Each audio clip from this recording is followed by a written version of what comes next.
Selamat datang di channel Simar Imam. Sembari mendengarkan tinggalkan like dan komentarnya bosku. Jangan lupa pasang headset kalian. Siapkan kopi dan camilan. Lupakan pahitnya kehidupan. Mari kita dengarkan sambil rebahan. Puan Tanah adalah dewa. Bab 141. Di restoran kelas atas dekat pusat pameran, Qin Ming dan Yang Ningxuan duduk berhadap-hadapan di meja dekat jendela. Cahaya lembut menyelimuti mereka, menambah sedikit suasana romantis. Apakah cedera kaki Anda sudah sembuh? Melalui penampilan Qin Ming hari ini, Yang Ningxuan menilai bahwa cedera kakinya pada dasarnya telah sembuh, dan harus mengagumi kemampuan pemulihan Qin Ming yang luar biasa. Terima kasih atas perhatian Anda, petugas Yang. Terima kasih, saya hampir sembuh, kata Qin Ming sambil tersenyum. Kamu benar-benar luar biasa. Orang biasa tidak akan bisa berjalan di tanah selama 3-5 hari setelah ditusuk, tapi kamu sembuh hanya dalam beberapa hari. Petugas Yang, berhentilah memberi saya topi tinggi sepanjang waktu. Jika ada yang ingin Anda katakan, katakan saja. Yang Ningxuan sedikit malu ketika Qin Ming melihat niatnya, tetapi dia masih harus mengikuti strategi aslinya. Hari ini kamu secara pribadi mengakui bahwa kamu berhutang budi kepadaku, dan aku hanya memiliki kesempatan bagimu untuk membalas budi. Aku tahu ada yang tidak beres denganmu, katakan padaku, bagaimana kamu ingin aku membayarmu kembali. Kata Qin Ming sambil tersenyum. Bisakah Anda memberi saya nasihat? Bagaimana cara mengembangkan energi sejati? Bantu saya meningkatkan kekuatan saya. Pada perjamuan yang diselenggarakan oleh Qi Yuankei, ketika Yang Ningxuan melihat Qin Ming dengan mudah mengalahkan Si Han, seorang pejuang berbakat yang dapat melepaskan energi sejati, dia memutuskan untuk meminta nasihat Qin Ming, jadi dia terus menekankan bahwa Qin Ming berhutang budi padanya. Jika Anda ingin mengembangkan energi sejati, pertama-tama Anda harus memiliki keterampilan internal dan keterampilan mental, kedua, mengandalkan 10 tahun latihan yang rajin, dan ketiga, melihat bakat pribadi. 3 poin ini sangat diperlukan. Saya tidak takut kesulitan. Saya juga tidak berpikir saya bodoh. Saya hanya tidak memiliki kekuatan batin dan keterampilan mental. Bisakah Anda mengajari saya satu hal, meskipun saya meminta Anda menjadi guru saya? Berbicara tentang ini, mata Yang Ningxuan menunjukkan kerinduan yang mendalam. Saya tidak memenuhi syarat untuk menerima seorang murid.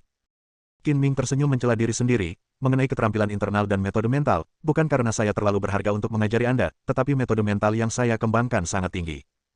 Persyaratan kebugaran fisik. Tuanku bepergian ke seluruh negeri, menggunakan butuh waktu setengah seumur hidup untuk menemukan seseorang dengan fisik seperti milikku. Kamu tidak cocok untuk teknikku. Jika kamu berlatih dengan paksa, otot dan pembuluh darahmu akan rusak dan kamu akan mati. Mendengar ini, Yang Ningxuan tampak sangat kecewa dan bertanya dengan enggan, apakah tidak ada cara lain? Saya tahu cara lain. Mendengar apa yang dikatakan Qin Ming, Yang Ningxuan melihat harapan lagi dan berkata dengan penuh semangat, apa yang dapat saya lakukan? Selama Anda bersedia mengajari saya akan menyetujui persyaratan apapun yang Anda miliki. Petugas Yang, Anda harus berpikir hati-hati saat berbicara. Jangan katakan apapun saat Anda sedang bersemangat. Jika Anda mengatakan ini, itu akan membuat saya memiliki pikiran jahat. Qin Ming berkata sambil bercanda, dengan lengkungan jahat di sudutnya mulutnya. Kamu, di mana yang kamu pikirkan? Melihat senyuman Qin Ming yang agak jahat, Yang Ningxuan memutar matanya ke arahnya dan berkata, kondisi yang saya sebutkan tidak termasuk apa yang kamu pikirkan. Tahukah kamu apa yang kuinginkan? Jika tidak termasuk yang kuinginkan, bolehkah aku menyetujui persyaratan apapun? Ini. 2 pertanyaan Qin Ming membuat Yang Ningxuan terdiam dan sedikit malu. Oke, saya tidak akan menggodamu lagi. Qin Ming tersenyum dan berkata, cara saya mengatakannya adalah dengan menggunakan energi sejati saya untuk merangsang Anda dan merangsang energi sejati Anda. Dengan beberapa bimbingan dari saya, terserah Anda apakah Anda bisa berhasil atau tidak. Tetapi saya harus menyatakan sebelumnya bahwa proses dirangsang oleh energi saya sangat menyakitkan. Saya tidak takut dengan kesulitan. Saya dapat menanggung kesulitan apapun. Anda tidak perlu khawatir tentang ini. Yang Ningxuan berkata dengan tegas. Kamu mengatakan itu. Saya merasa lega. Qin Ming berpikir dalam hati, saya tidak bisa mengajari Anda dengan sia-sia, saya harus meminta beberapa manfaat. Terima kasih banyak. Yang Ningxuan berkata dengan penuh semangat, seperti kata pepatah, tidak ada hadiah yang akan diberikan tanpa imbalan. Anda dapat meminta saya untuk membalasnya dengan cara apapun yang Anda inginkan. Soal pelunasannya, saya belum memikirkannya. Mulai hari ini sampai Sabtu, saya akan berada di pusat pameran setelah jam 8 atau 9 malam. Kalau ada waktu, Anda bisa datang ke saya. Tatapan licik melintas di mata Qin Ming. Yang Ningxuan hanya senang dan tidak menangkapnya sama sekali. Jika Anda punya waktu, mari kita mulai malam ini. Yang Ningxuan berkata dengan tidak sabar. Oke. Qin Ming setuju dengan gembira, dan kemudian mengubah topik, namun, saya harus mengirim presiden pulang dulu, dan kemudian kembali ke pusat pameran. Tidak apa-apa, aku bisa menunggumu. Setelah keduanya setuju, makan malam yang menyenangkan selesai. Yang Ningxuan bergegas membayar tagihan, dan Qin Ming tidak membantahnya. Gu Qingyi juga tahu bahwa Qin Ming akan pergi ke ruang pameran untuk menjaga koleksinya di malam hari, jadi dia mengakhiri kerja lemburnya setelah Qin Ming tiba di perusahaan. Terima kasih atas kerja kerasnya. Jika kamu terlalu lelah setelah bekerja shift malam, kamu tidak perlu mengantarku pulang kerja, dan kamu tidak perlu datang ke perusahaan pada siang hari. Gu Qingyi mengungkapkan keprihatinannya. Tidak apa-apa untuk tidak pergi ke perusahaan pada siang hari, tapi aku harus mengantarmu pulang pergi kerja. Aku tidak akan mengkhawatirkan wanita kaya sepertimu tanpa pengawal di sisinya. Hati Gu Qingyi menghangat, dan dia sekali lagi menyadari betapa baik Qin Ming padanya. Jika ada pria seperti itu yang selalu menjaganya, dia akan puas, tetapi apakah Qin Ming akan menjadi orang ini? Dia belum yakin. Setelah mengirim Gu Qingyi pulang, Qin Ming kembali ke pusat pameran. Mulai besok, koleksi barang antik bernilai ratusan juta dolar dari luar negeri ini akan resmi dipamerkan. Selain itu, Gu Group memanfaatkan momentum yang diciptakan kali ini untuk menambah koleksi dari banyak perusahaan agar juga dipamerkan. Seluruh aula ruang pameran dipenuhi dengan booth dan sederetan koleksi berharga yang membuat orang terpesona dan ngiler. Langkah-langkah keamanan ruang pameran diatur oleh Qin Ming agar kedap udara. Penjaga keamanan tetap bertugas 24 jam sehari di setiap pintu masuk dan keluar, serta patroli keamanan keliling. Setelah venue ditutup pada malam hari, semua alarm termal inframerah diaktifkan. Bahkan jika ada tikus yang merayap, penjaga keamanan di ruang pemantauan yang bertugas sepanjang waktu akan segera mendeteksinya. Selain itu, Qin Ming secara pribadi bertanggung jawab setiap malam, yang cukup untuk memastikan tidak ada yang salah. Kapan kita mulai? Yang Ningxuan, yang telah menunggu lama, melihat Qin Ming dan segera pergi menemuinya, bertanya dengan tidak sabar. Ada banyak waktu di malam yang panjang ini. Petugas Yang, jangan terlalu tidak sabar. Ayo berpatroli bersamaku dulu. Bisakah kamu berbicara dengan baik? Yang Ningxuan memutar matanya ke arah Qin Ming. Awalnya bukan apa-apa, tapi ternyata sangat berbeda di mulut Qin Ming, seolah dia sangat lapar dan tak tertahankan. Jika kata-kata sembrono seperti itu keluar dari mulut orang lain, dia akan mengusirnya, tetapi dia menginginkan Qin Ming, dan dia harus mendengarkan semua kata-kata baik dan tidak mempedulikannya. Qin Ming membawa Yang Ningxuan berkeliling seluruh tempat dan memperkenalkan Yang Ningxuan kepada penjaga keamanan yang bertugas untuk memfasilitasi masuk dan keluarnya. Setelah pemeriksaan, Qin Ming membawa Yang Ningxuan ke lantai 2. Lantai 2 dibagi menjadi beberapa ruang pameran kecil. Karena aula utama di lantai pertama akan mengadakan pameran koleksi, lantai 2 dan 3 semuanya ditutup dan tidak terbuka untuk umum selama periode ini. Salah satu ruang pameran kecil digunakan oleh Qin Ming sebagai ruang tunggu sementara dan ruang komando. Di dalamnya terdapat peralatan kantor sederhana dan meja tidur. Tempat tidur tunggal. Petugas Yang, jika Anda tidak berencana pergi malam ini, ruang tunggu sementara ini akan diberikan kepada Anda. Bisakah Anda berhenti memanggil saya petugas Yang? Kedengarannya canggung, panggil saja saya dengan nama saya. Yang Ningxuan lalu berkata, tidak ada lagi yang bisa Anda lakukan, bisakah Anda mulai? Prosesnya akan lebih menyenangkan, jadi bersiaplah secara mental. Qin Ming mengingatkan lagi, jika Anda sudah siap, berbaring saja di tempat tidur dan rilekskan seluruh tubuh Anda. Yang Ningxuan masih melakukan apa yang diperintahkan. Setelah berbaring, naik turunnya dadanya menjadi lebih intuitif. Lalu apa? Selanjutnya, kamu harus menahan rasa sakit. Jangan pernah berpikir untuk menolak energi sejatiku. Biarkan saja mengalir di dalam tubuhmu. Qin Ming menekankan tangannya ke perut bagian bawah Yang Ningxuan dan perlahan-lahan memasukkan sedikit energi sejati. Yang Ningxuan tiba-tiba merasakan ledakan rasa gatal dan nyeri. Meskipun tidak terlalu kuat, perasaan itu sangat tidak nyaman, seolah-olah semut yang tak terhitung jumlahnya merayapi perutnya dan menggigit pada saat yang bersamaan. Ah! Yang Ningxuan tanpa sadar menjerit kesakitan, menutupi perutnya dan mencoba berguling ke depan dan ke belakang. Kamu tidak harus menahan rasa sakit. Kamu bisa berteriak sebanyak yang kamu mau. Berhati-hatilah agar tidak jatuh dari tempat tidur. Tidak apa-apa, aku bisa menahannya. Mata Yang Ningxuan bersinar dengan tekad dan dia mengertakkan gigi. Tahap pertama adalah menguji kemampuanmu menahan energi sebenarnya. Beritahu saya jika rasa sakitnya hilang. Setelah mengatakan itu, Qin Ming meregangkan tubuhnya, duduk di kursi, meletakkan kakinya di atas meja, dan mulai menutup kakinya mata. Istirahat. Sekitar 5 menit kemudian, Yang Ningxuan merasa gatalnya hilang, dan Qin Ming sekali lagi menyuntikkan sejumlah kecil ki ke dalam tubuhnya. Ini diulangi, dan jumlah ki yang disuntikkan ke dalam tubuhnya meningkat sedikit setiap kali, dan waktu itu Yang Ningxuan menahan rasa sakitnya secara bertahap menjadi lebih lama. Dalam beberapa kali pertama, Yang Ningxuan dapat menahan diri untuk tidak berteriak, tetapi kemudian rasa sakitnya menjadi semakin hebat, dan dia tidak dapat menahan diri untuk tidak berteriak lagi. Suaranya terkadang menyakitkan dan terkadang mengerang, seolah-olah dia sedang melakukan sesuatu yang tidak sedap dipandang. Urusan. Ruang pameran bukanlah kamar tidur biasa dan hampir tidak memiliki isolasi suara. Di tengah malam, teriakan Yang Ningxuan bergema dengan jelas di lantai 2 dan juga menyebar ke lantai pertama. Senyuman ambigu muncul di wajah penjaga keamanan yang bertanggung jawab menjaga tangga. Mereka tidak bisa tidak iri dengan kecantikan Qin Ming. Bahkan jika dia bertugas di malam hari, dia akan ditemani oleh wanita cantik yang secantik bunga, mereka tidak sesengsara mereka. Teriakan Yang Ningxuan berlanjut sebentar-sebentar dan tidak berhenti sepenuhnya sampai tengah malam, dia terus berteriak selama 3 jam. Banyak penjaga keamanan yang mendengarnya tidak bisa menahan pikiran liar. Dari jam 9 sampai jam 12 tengah malam, kekuatan fisik manajer Qin terlalu menakutkan. Teriakan petugas yang semakin keras, yang menunjukkan bahwa manajer Qin menjadi semakin berani saat dia bertarung. Tidak ada wanita lain yang tidak dapat dia puaskan, bahkan jika dia tidak mengaguminya. Setelah 3 jam bola-balik, petugas yang masih sangat tersiksa sehingga dia sangat bersemangat. Dia sangat beruntung bertemu dengan pria galak seperti manajer Qin. Bertugas di tengah malam itu membosankan, jadi penjaga keamanan membisikkan diskusi panas, yang menyegarkan. Ketika Qin Ming mengumumkan bahwa malam telah berakhir dan tidak lagi menggunakan Qi untuk merangsangnya, Yang Ningxuan berteriak sampai suaranya menjadi serak seperti setelah karnaval. Apalagi saat pertarungan, garis lehernya terbuka lebar, memperlihatkan hamparan salju putih yang luas, sungguh memanjakan mata. Qin Ming menyentuh hidungnya dan bergumam pada dirinya sendiri, untungnya tidak ada orang ketiga yang melihatnya, jika tidak, mereka akan mengira saya telah melakukan sesuatu yang akan membuat manusia dan dewa marah. Bab 142. Yang Ningxuan perlahan duduk, menyeka keringat di dahinya, meluruskan pakaian dan rambutnya yang berantakan, dan bertanya, jika ini terus berlanjut, menurut Anda berapa lama waktu yang saya perlukan untuk mengembangkan energi saya yang sebenarnya? Anda tidak bisa mengatakan dengan pasti. Mungkin perlu beberapa hari atau beberapa tahun. Itu semua tergantung pada takdir pribadi Anda.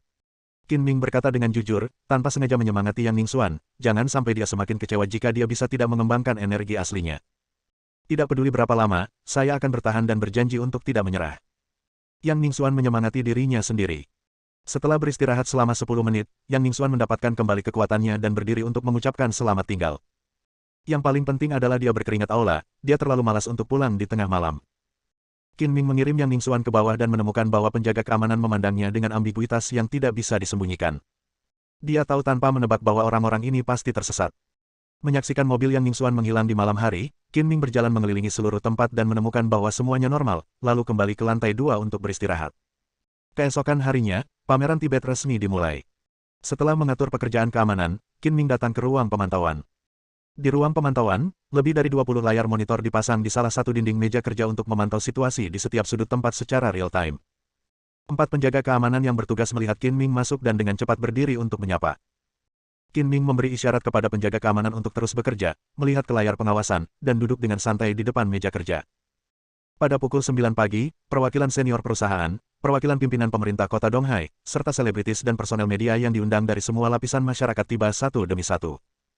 Pukul 8:30 diadakan upacara pembukaan pameran koleksi pusat internasional Gu, dan suasananya meriah dan megah. Usai upacara pembukaan, pameran dibuka untuk umum. Orang-orang berdatangan satu persatu, dan venue tiba-tiba menjadi riuh. Qin Ming telah memperhatikan layar pengawasan, terus-menerus memindai bola balik di lebih dari 20 layar, menemukan masalah apapun, dan mengeluarkan instruksi untuk melakukan penyesuaian kapan saja. Karena pameran ini gratis dan dipublikasikan dengan baik, pengunjungnya banyak, satu demi satu staf harus memberikan bimbingan dan menjaga ketertiban. Namun, pekerjaan keamanan di siang hari relatif mudah. Setiap pameran memiliki penutup pelindung transparan anti peluru khusus. Tidak mungkin menghancurkannya dalam waktu singkat kecuali menggunakan senjata berat seperti senapan mesin dan bom, koleksi di dalamnya juga akan dimusnahkan. Jika Anda ingin mengeluarkan barang pameran tanpa merusak tutup pelindungnya, Anda harus memiliki kata sandi pembuka kunci, dan kata sandi yang relevan ada di tangan Dong Xin dan eksekutif senior lainnya dari Departemen Koleksi dan Pameran. Pameran memiliki penutup pelindung dan dijaga oleh petugas keamanan, sehingga tidak akan ada masalah di siang hari bolong. Waktu yang paling mungkin terjadinya masalah adalah pada malam hari. 1 jam setelah museum dibuka, semua pekerjaan keamanan menjadi tertib, dan Qin Ming juga santai dan santai, tidak perlu lagi menatap layar monitor sepanjang waktu. Jika terjadi keadaan darurat, personel keamanan terkait akan diberitahu sesegera mungkin. Manajer Qin, Sekretaris Xia sedang mencari Anda. Tepat ketika Qin Ming merasa sedikit bosan, suara penjaga keamanan datang dari interkom. Dia ada di pintu masuk utama ruang pameran. Bisakah Anda membiarkan dia datang untuk mencari Anda? Aku akan pergi dan membiarkan dia menunggu sebentar. Saat dia berbicara, mata Qin Ming tertuju pada layar 0. Satu yang memantau pintu masuk utama ruang pameran, dan dia melihat sosok Sialan. Qin Ming tidak melihat Sialan selama beberapa hari, dan merasa bahwa sejak dia pindah, jarak di antara mereka juga semakin lebar, seolah-olah ada jarak yang tidak terlihat. Penghalang. Ini mungkin bukan hal buruk bagi Sialan. Dia tidak lagi terlibat dalam urusan Qin Ming dan telah kembali ke kehidupan normal. Sambil menggelengkan kepalanya, Qin Ming keluar dari ruang pemantauan dan menuju ke pintu masuk utama ruang pameran. Dari kejauhan, dia melihat Sialan, yang mengenakan pakaian bisnis sederhana dan anggun serta anggun. Sialan memiliki rambut pendek dan menawan serta riasan tipis di wajahnya, yang membuat fitur wajahnya lebih halus. Dia memiliki alis hitam yang indah, mata mutiara, hidung seperti batu giok, dan bibir yang mengandung ramuan pastinya sangat cantik, dengan penampilan stabil yang menyaingi Dong. Kepala yang bahagia membuat semua orang yang lewat memandangnya dengan curiga. Namun, karena dia sering tinggal bersama Gu Qingyi, semua aura dan perhatiannya diambil alih oleh Gu Qingyi, dan dia tidak terlalu menarik perhatian di grup Gu. Sialan, kenapa kamu ada di sini? Qin Ming menyapa sambil tersenyum. Saudara Qin. Tidak apa-apa, tapi saya sangat lelah setelah mengikuti pameran Tibet. Pameran koleksi ini sangat penting bagi perusahaan, dan koleksinya sangat berharga. Pekerjaan keamanan pasti akan mendapat tekanan besar. Terima kasih atas kerja keras Anda. Pada saat ini, dua sosok muncul di hadapan Qin Ming. Salah satunya adalah tuan muda yang anggun Qi Yuankei, dan yang lainnya adalah pengawal Si Han. Pada saat yang sama, Qi Yuankei juga melihat Qin Ming, dengan tatapan dingin di matanya. Ia sudah pernah mendengar tentang pameran ini, ia mendengar banyak harta karun asing dan barang antik yang bernilai koleksi tinggi, maka ia datang ke sini untuk melihatnya. Qin Ming tidak ingin memperhatikan Qi Yuankei dan terus berbicara dengan Sialan, tetapi Qi Yuankei berinisiatif untuk menemukannya. Hei, bukankah ini Tuan Qin? Alih-alih menjadi pengawal Qingyi, kamu sekarang menjadi petugas kebersihan. Qi Yuankei berkata dengan sinis. Saya tidak perlu mengkhawatirkan pekerjaan Tuan Qi. Terlalu banyak kontrol tidak baik untuk kesehatan Anda. Tuan Qi harus lebih memperhatikan kesehatan Anda sendiri. Kata Qin Ming sambil bercanda.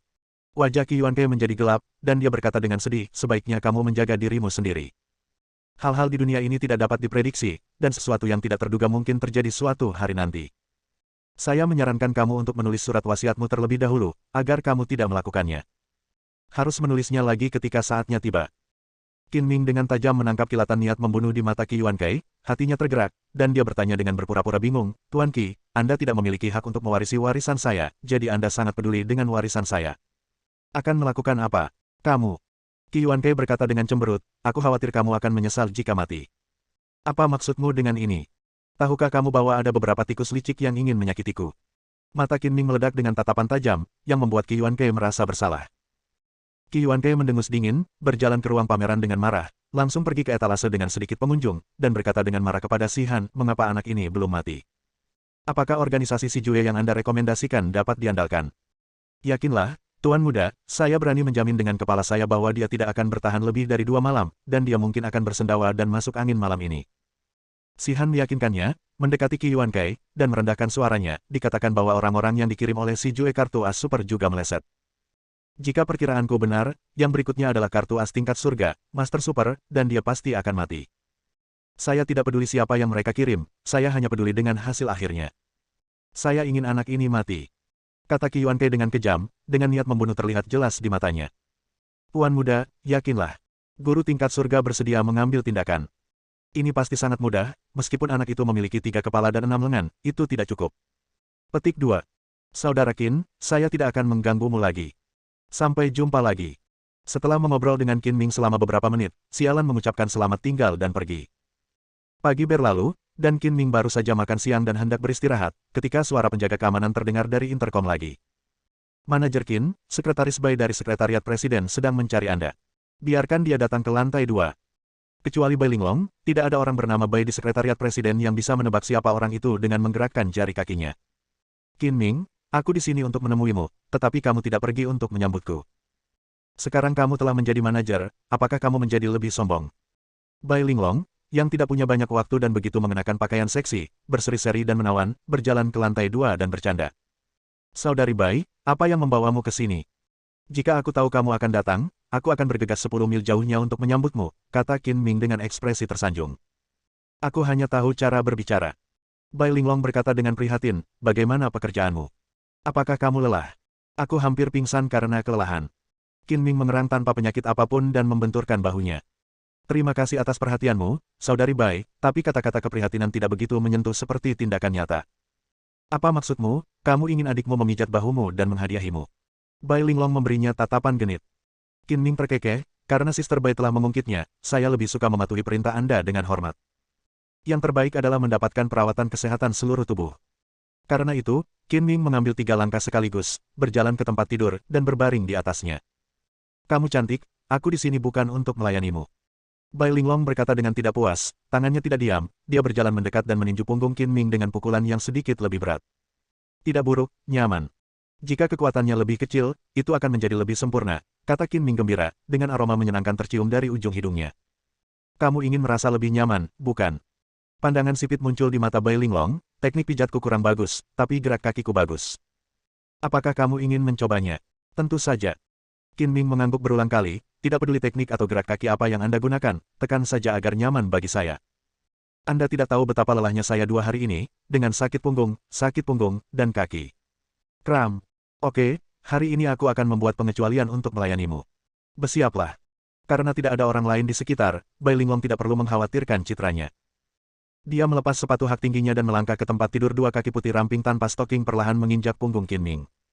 Qin Ming mengendus hidungnya dan bertanya, dari mana baunya? Apa hidungmu? Kaki adikku wangi.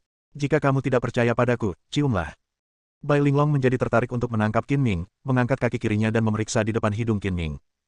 Cepat ambil, bau. Qin Ming mengangkat tangannya dan meraih kaki giok Bai Linglong. Tangannya halus dan hangat. Melalui kaus kaki tipis berwarna daging, 5 jari kaki seputih bawang terlihat jelas.